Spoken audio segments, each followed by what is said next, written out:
Bienvenidos, un gusto nuevamente poder encontrarnos con cada uno de ustedes allí en nuestro canal, que mediante este medio podemos llegar a cada uno de sus hogares, ¿sí? Así que para nosotros siempre es un gusto poder presentarles este material. Es una forma de llevar el evangelio, de que los laicos estén preparados para conversar con otros hermanos.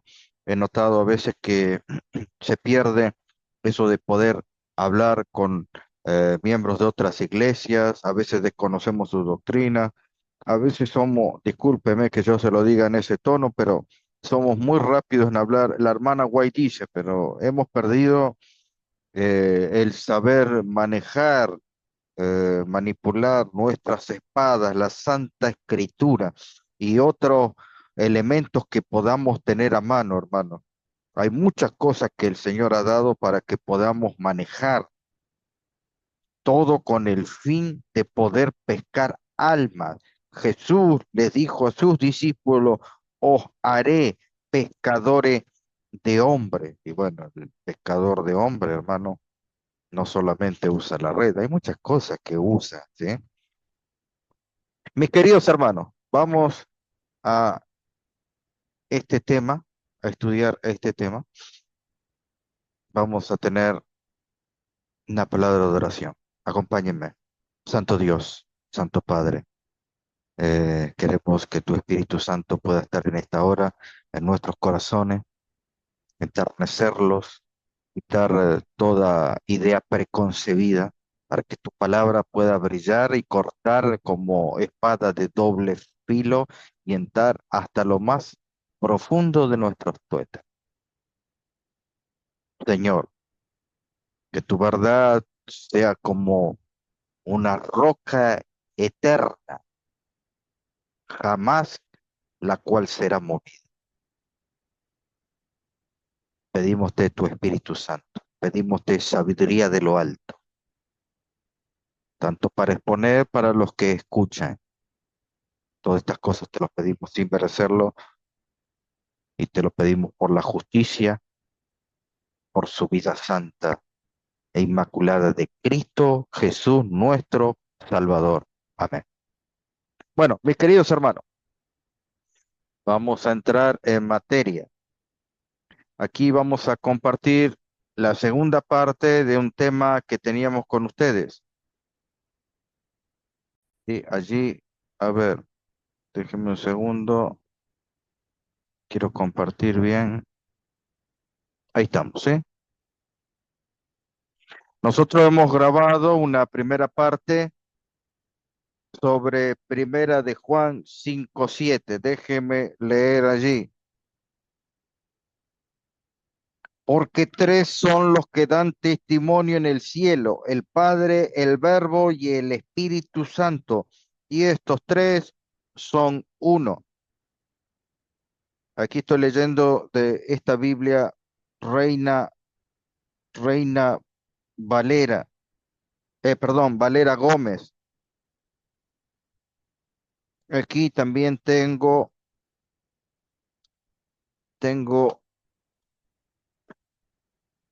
esta Reina Valera.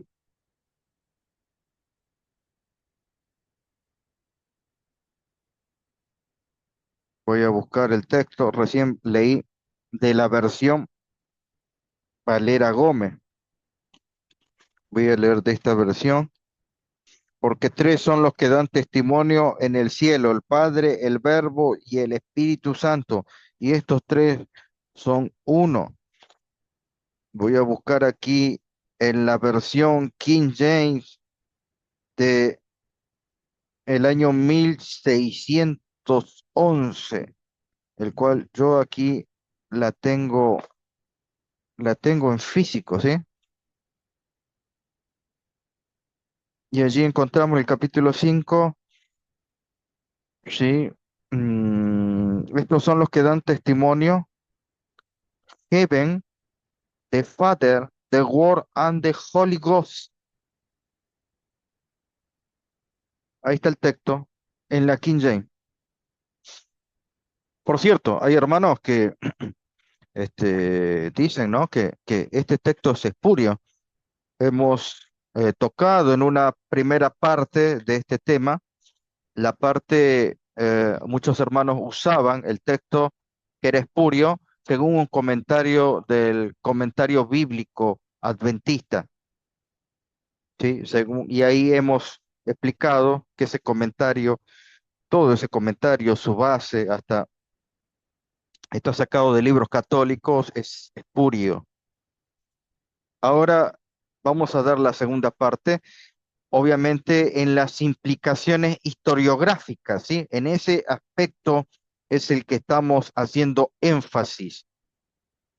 Ya hemos mostrado hace como un año y medio, hemos mostrado la parte escritural, hemos mostrado todos los manuscritos en griegos, en latín, en alemán, en inglés.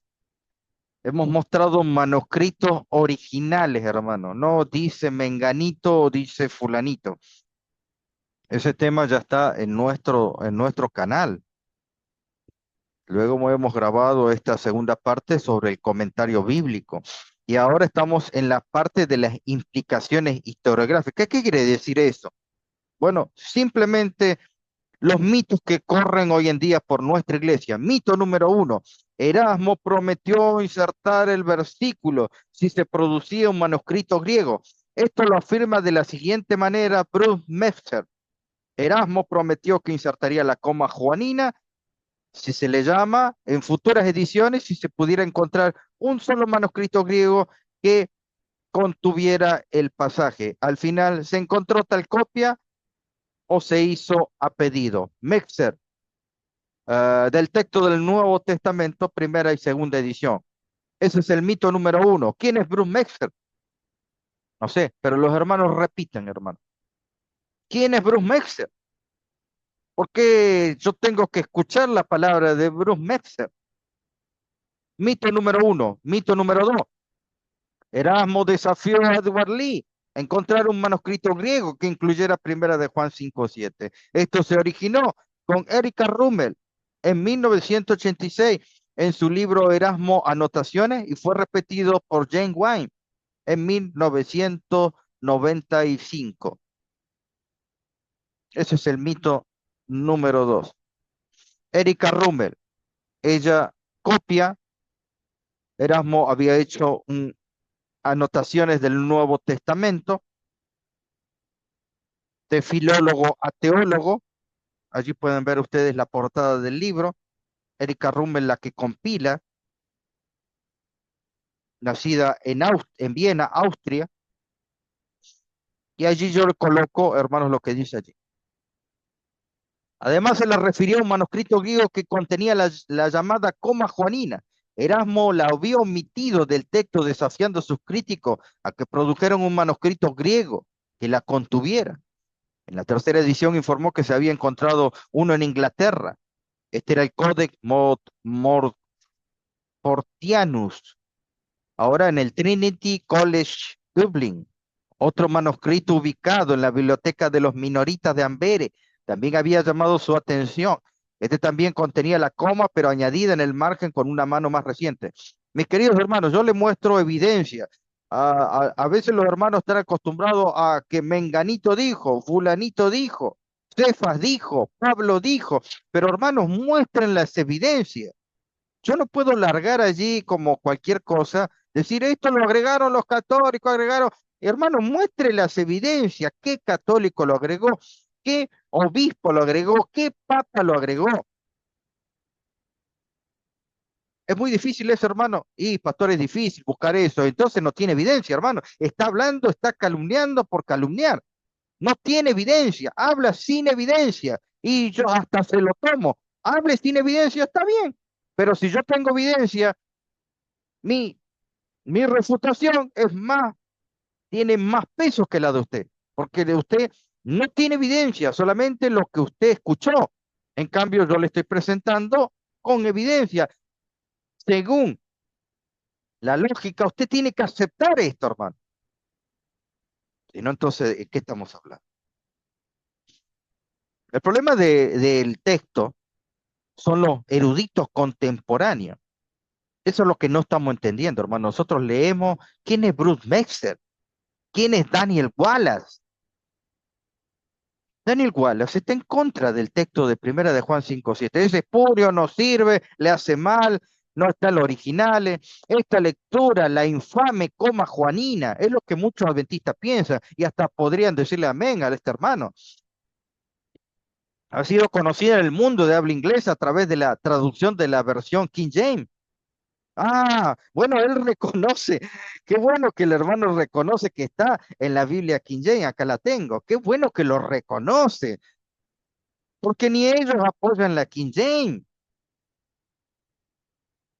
La King James es dejada de lado por pertenecer a la gama de los manuscritos del Textus Receptus, del texto mayoritario. Por eso no quieren a la versión King James,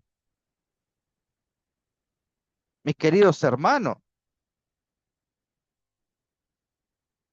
Por eso en la iglesia adventista se levantó en la época del siglo XIX, siglo XX, Benjamin Wilkinson, que habló a favor de la versión King James.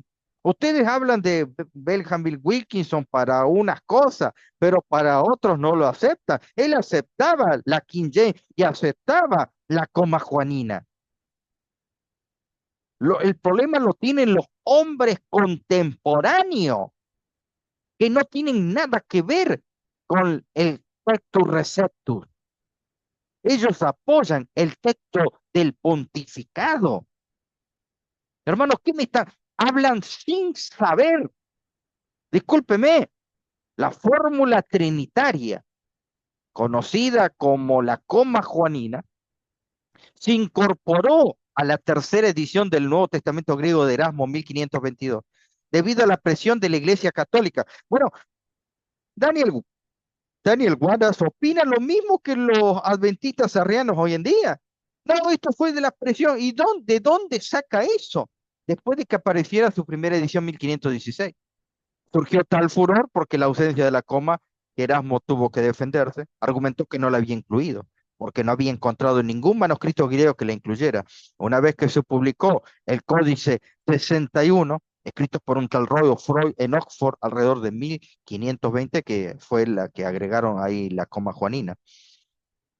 Erasmo aparentemente se sintió obligado. Sí, sigue en ese tenor de la suposición. Yo no sé si están entendiendo, hermano. Yo estoy leyendo, así como yo estoy leyendo y estoy escuchando, ustedes están leyendo y están escuchando, que él está suponiendo. Erasmo aparentemente, ¿está asegurando o no?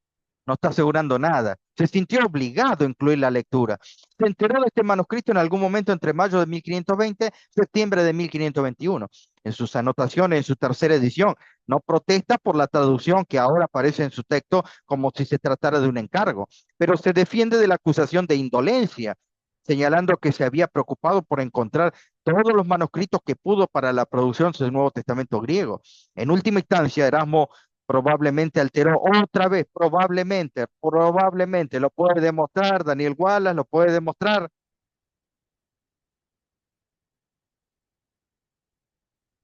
alteró el texto por preocupaciones político-teológico-económicas. No quería arruinar su reputación, ni que su novum instrumento quedara sin vender.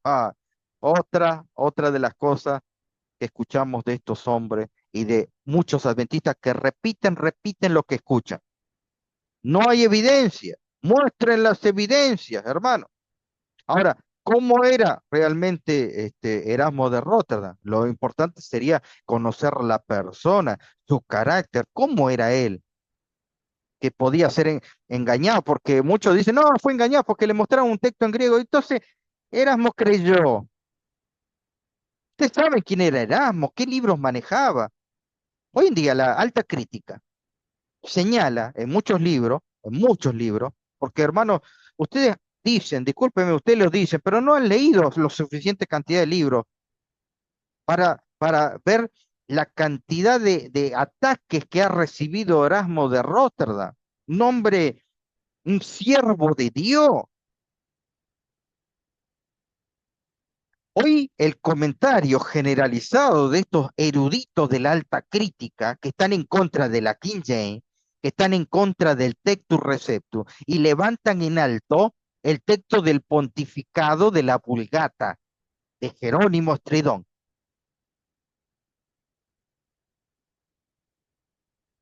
Entonces, estos hermanos, ¿sí? Que están en contra de esos textos. ¿Y de qué lado estamos nosotros? Posiblemente, hermanos, estamos, eh, ¿de qué lado estamos? ¿Estamos apoyando del lado de Dios o estamos en la causa apoyando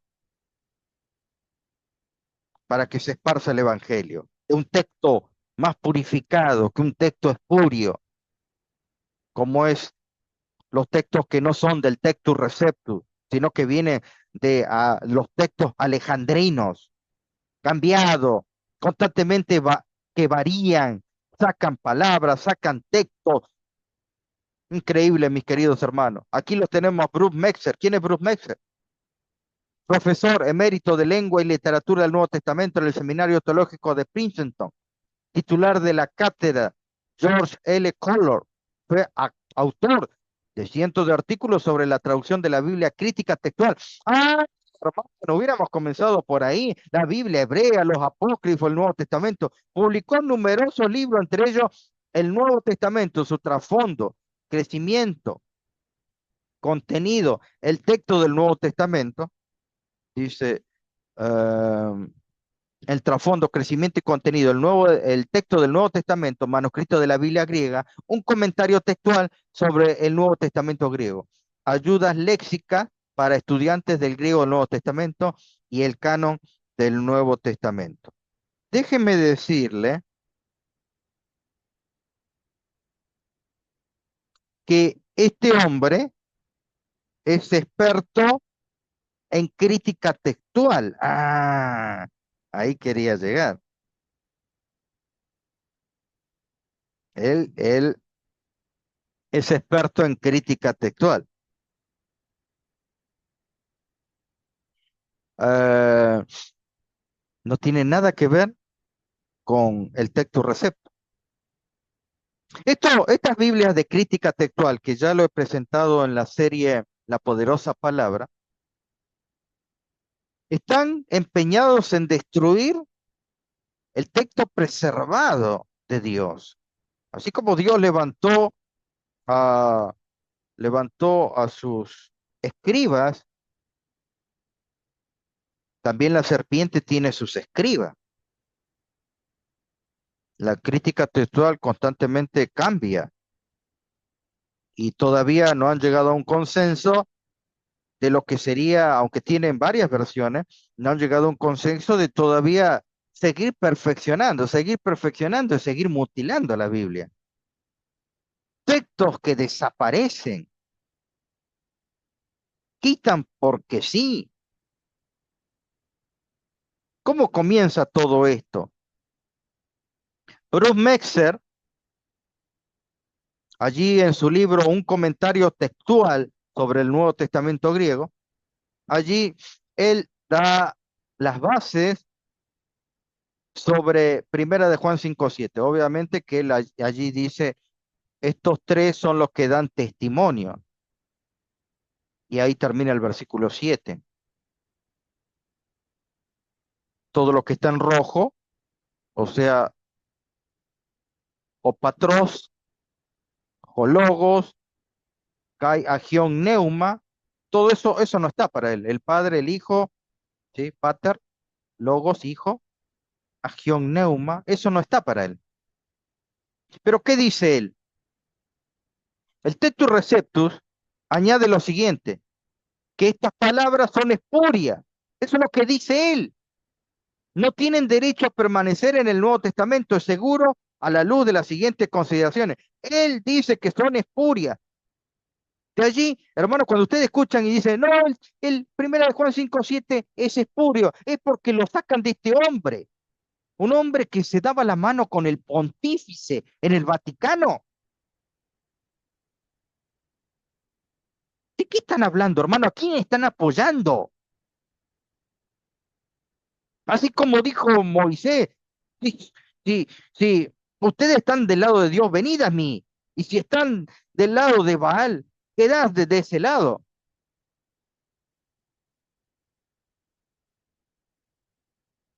Por eso es que hoy en día somos la Odisea, estamos ciegos, desnudos. Nuestra condición es deplorable. Nuestra condición es anémica. Decimos porque decimos. Ya ni tiempo dedicamos al estudio profundo de las Santas Escrituras. Nos da pereza manejar el griego, nos da pereza manejar el hebreo y el latín, y aún así repetimos como loro lo que dicen estos hombres que están en contra del Textus Receptus. Según él, hay manuscritos, unos cuantitos en el griego, donde encontramos la coma juanina. Un estudio profundo de este eramiano. Este hombre se ha dedicado gran parte de su vida a su estudio. Él, allí coloco yo, decano de la Facultad de Teología de la Universidad de Países Bajos, un reconocido especialista en estudios erasmianos, ¿sí? Él sabe todo, hermano, hasta cuánto calzaba Erasmo. Se dedicó por mucho tiempo, Gen Han de Gon. Él hizo un estudio, hermano. Y este hombre escuchó porque tiene dos oídos, hermano. Escuchó hasta el hartazgo, hasta el cansancio, hasta los límites humanos escuchó. No, que Erasmo le trajeron, lo engañaron y le mostraron un texto en griego, que el texto no estaba, que lo presionaron, que prometió, que le trajeron y cumplió la promesa, estaba obligado a cumplirlo. Y, perdón, este hombre examinó de A a Z en toda la historia. Si era verdad que algún historiador serio haya colocado esa historia de que, o comentado de que Erasmo fue engañado, fue obligado económicamente, que corría peligro. Hmm, Vamos a ver qué dice él. Historiadores desde el siglo XVII hasta el siglo XVIII, ninguno de los historiadores serios cuenta ese cuento, hermano. Es un cuento nacido solamente en lo de la alta crítica de la época contemporánea. Ninguno de los historiadores serios, ni la crítica histórica del Nuevo Testamento, no lo nombra. Nadie dice de Erasmo eso. Historia crítica del Nuevo Testamento, historia crítica de las versiones, aún del Nuevo Testamento, por Prior Richard Simon, 1689, dos tomos. No está lo que dicen hoy en día, hermano. Qué raro. ¿Cómo se escapó esa historia? Increíble. ¿Cómo ningún historiador anotó eso? Ni John Stuart Mill. Hermano, lo conozco. Este hombre es muy conocido. John Stuart Mill, 1806-1873 falleció. Filósofo, político, economista británico, representante de la Escuela Económica Clásica, teórico del utilitarismo. Mill es uno de los pensadores más influyentes en la historia del liberalismo clásico, apodado como el filósofo de habla inglesa más influyente del siglo XIX. Hermano, estos hombres estaban dedicados su vida a el estudio concienzudo de la palabra de Dios y sus partes históricas. Hermano, estos hombres no perdían tiempo en TikTok. Estos hombres no decían, él dijo, fulanito dijo. No, allí tenemos, él escribió el Nuevo Testamento. ¡Oh! Qué bueno, hermano, qué bueno este libro. No hubo un testamento en griego. ¿Qué es lo que yo quería, hermano? Un Nuevo Testamento en griego. Increíble. Mi pregunta es, ahora, está fechado del 1710. Hermano Mills, ¿usted colocó Primera de Juan 5:7? Claro que lo colocó, porque era un texto inspirado, que se conocía. Puedo discutir con Mills.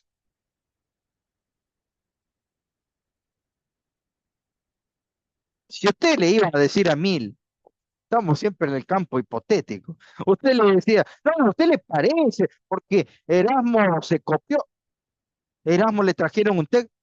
¿Cómo? Erasmo fue engañado. Engañado. ¿Dónde está eso? Le hubiera dicho a Mills, porque yo examiné. ¿Qué se cree que yo lo puse en el texto? Porque Erasmo fue engañado, porque le mostraron un solo manuscrito en griego. Él lo colocó. Patros, Jologo, Agión, Neuma. Ahí está el texto, hermano. Ah, pastor, pero ¿quién lo conoce? Bueno, vamos a otro. Vamos a historiador. Mira, acá comenta en su prologomena, allí comenta en la parte introductoria, y después Edward Emily Gibbon, historiador británico, considerado como el primer historiador moderno y uno de los historiadores más influyentes de todos los tiempos. Ah, pastor, ¿yo qué tengo que hacer con Gibbon? ¿Por qué yo tengo que escuchar a Gibbon? Ah, mis hermanos, eso es desconocer la historia, hermano. Para algunas cosas nos agarra, nos toma amnesia. Gibbon, los primeros adventistas, mileritas, los primeros que caminaron cuando tuvo la iglesia adventista naciente, todos sacaban de las notas de Gibbon. Notas históricas sacaba de Gibbon, Uriah Smith, Andrew, William Miller y tantos otros prolíferos escritores e historiadores de la iglesia adventista sacaban de Gibbon. ¿Cómo que no lo conoce? Allí George Travis, escribiendo sobre Gibbon, 1780 y 1785, dice que Gibbon, que el texto de Primera de Juan 5:7, estaban muchos en contra, había muchos que estaban en contra de ese texto. Y Gibbon dice, no solamente que estaban en contra, yo les voy a explicar por qué estaban en contra de ese texto. Porque muchos no creían en la divinidad de Cristo, creían que Cristo es un Dios menor, que Cristo fue engendrado en alguna época de la eternidad, en algún año, en tiempo de los eones de la eternidad, fue generado porque el Padre quiso, tuvo las ganas, tuvo el deseo de tener un hijo. Y como lo tuvo, usó un método que fue creado para la creación de Dios en la tierra, el engendramiento humano, donde un hombre y una mujer se unen y conciben y engendran un hijo. Estas personas no creían en la divinidad de Cristo. Johann Sennler, Edward Harwood, Johann Griesbach, George Vance Smith, Ezra Abbott, Joseph Taylor, William Sunday, Caspar Gregory, Henry Beder, todos estos hombres tan influyentes, y influyente tiene que ver tanto por la a viva voz como por la pluma. Y entonces fueron inculcando, fueron inculcando la idea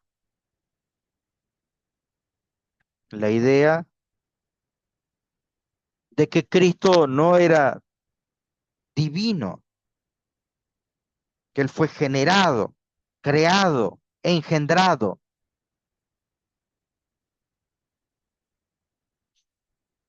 Aquí tenemos el texto Marcos 16, 9 al 20.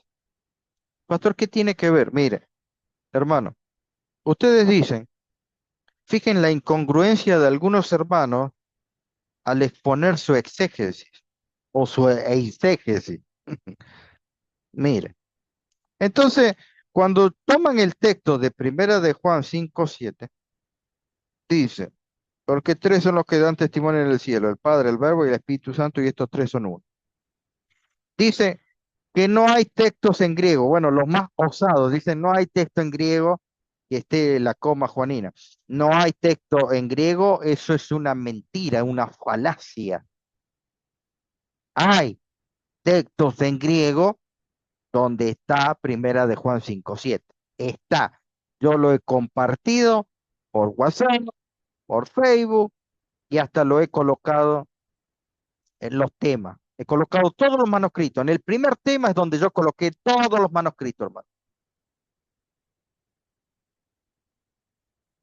Y entonces dice, no hay mayoría de manuscritos que apoyen Primera de Juan 5:7. Entonces, mi pregunta sería, si no hay mayoría de cuerpos de manuscritos que apoyen Primera de Juan 5:7, usted quiere que haya muchos.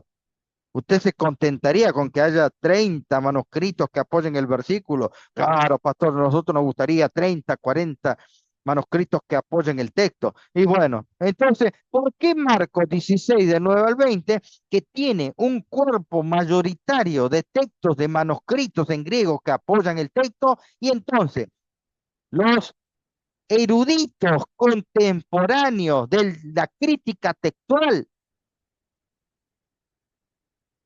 lo han arrancado de la Biblia?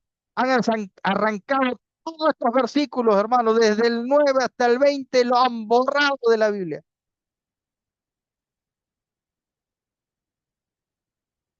Aquí yo tengo un interlineal académico, interlineal académico. Ay, déjenme ver aquí, quiero leerles el título. Sí, interlineal académico del Nuevo Testamento, griego-español de Francisco La Cueva. No está, no está ni, yo tengo tres versiones en ese interlineal. No está en la Reina Valera, no está en la nueva en NBI y no está en el texto griego. Y le ponen corchete y dice, estos textos no están en los manuscritos. Increíble, hermano. Hay muchos manuscritos que apoyan ese versículo. Y lo que es la crítica textual lo ha borrado. Entonces ellos hacen lo que quieren, hermano. Entonces no me venga con la historia de que porque tiene pocos apoyos de manuscritos de griego, ese texto es espurio. Entonces, si nosotros tenemos un texto mayoritario de apoyo de manuscritos, tampoco les sirve a ellos. Así que la falacia por doquier, hermano. ¿A quién estamos apoyando, hermano? Marcos 16, 9, 20. No está en las Reinas Valeras actuales. No está en la NBI. Marcos 16, 9, 20. No está en el Códex Vaticano. No está en el Códex Sinaítico. No está en las Biblias textuales.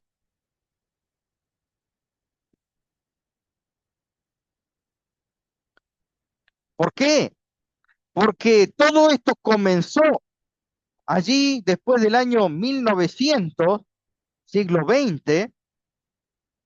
Todo en cuanto a lo que tiene que ver con crítica textual es lo que ha destrozado, hundido en montañas de tierra el texto receptus, el texto preservado por Dios. Y mucho tuvo que ver este lingüista estadounidense, que no me voy a cansar de nombrarlo, Eugenida. Eugenida fue agregado en una comisión de traductores de la Biblia, traductores mundiales. Eugenida dijo que iba a hacer unos pequeños retoques que terminaron destruyendo todo, hermano. Este lingüista estadounidense, que fue, le dicen, el padre de la equivalencia dinámica, porque los eruditos, los escribas, soferines, ya sea soferines hombres o soferines mujeres, se dedicaban a un comienzo a traducir la Biblia tal cual está, ¿sí? Tal cual está, traducían. Y hasta cuando tocaban el nombre de Dios, rompían la pluma y no colocaban el nombre original de Dios. Y ahí en su lugar ponían Hashem o Adonai o Edoní.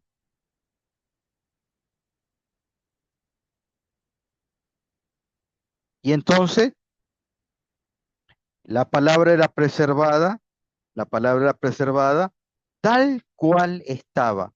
Pero Eugenida, con su teoría de la equivalencia dinámica, él no colocaba tal cual está. Y entonces ahí donde tenían posibilidad de arrancar lo que querían, como las Biblias actuales, Marcos 16, del 9 al 20, no está. Así que hermano, qué esperamos si tantos versículos fueron arrancados, tantos versículos fueron arrancados,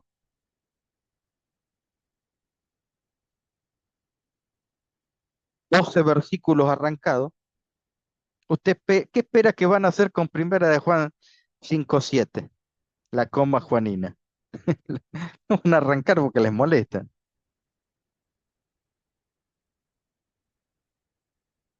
Y entonces ellos ponen lo que podría haber dicho el profeta o lo que eligen otras palabras para que la gente entienda. Y ahí aprovecha y saca y corta.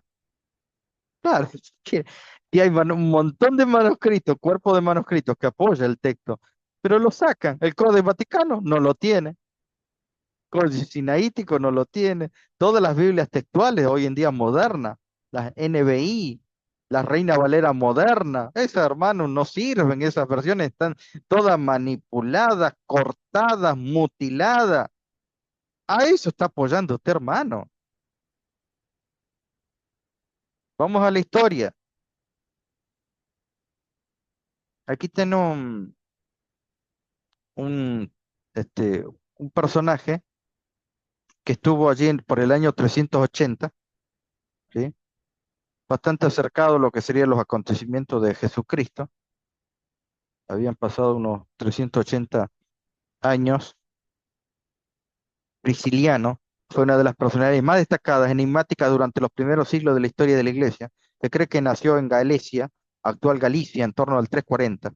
Una familia senatorial, noble, adinerada. Esto demostraría su esmerada cultura, formación, lo que le llevó a interesarse desde muy joven en la filosofía, teología, esoterismo. De hecho, se le considera un gran orador, ávido lector, excelente polemista.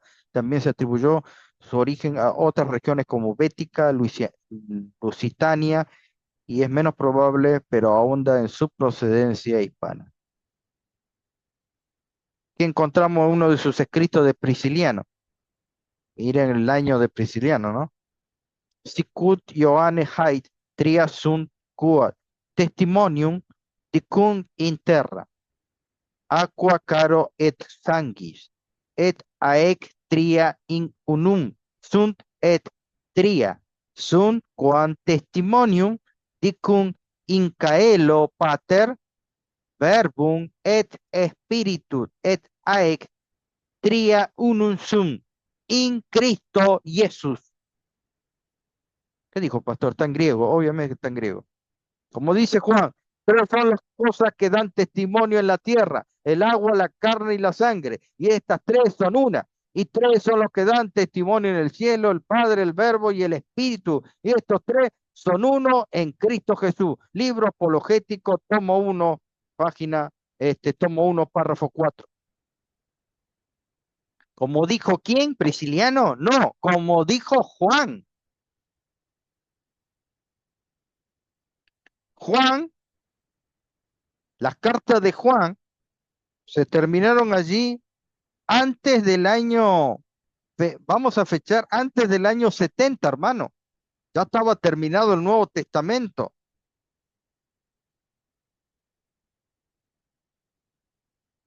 Juan fallece por allí un poquito después del año 100.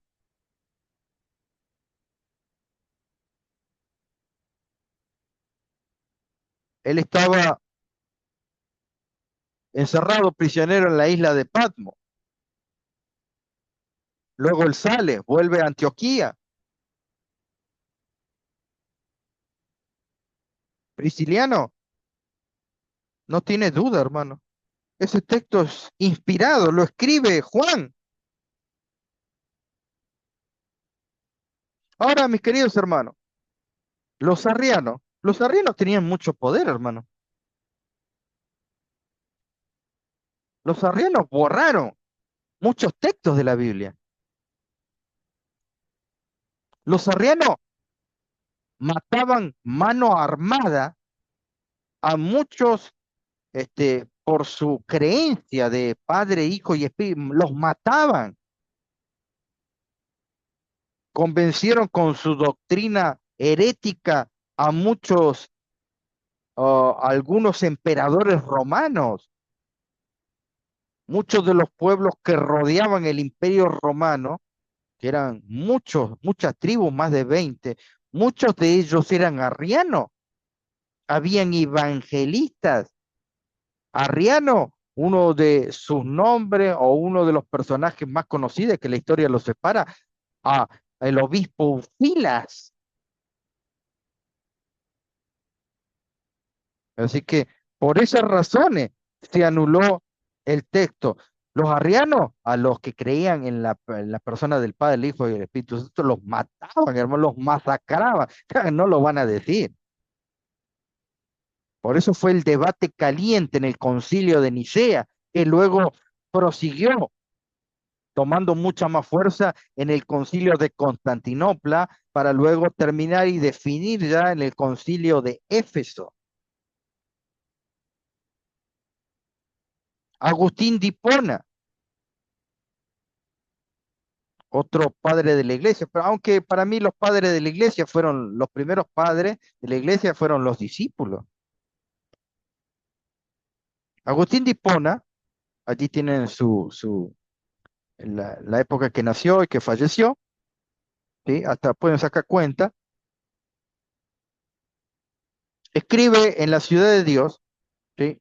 Él estaba allí enseñando, uno de los maestros prolíferos allí en África, y escribe: por tanto, el Dios sumo y verdadero, con su verbo y el Espíritu Santo, tres son uno. Es que ya se conocía ese texto, hermano.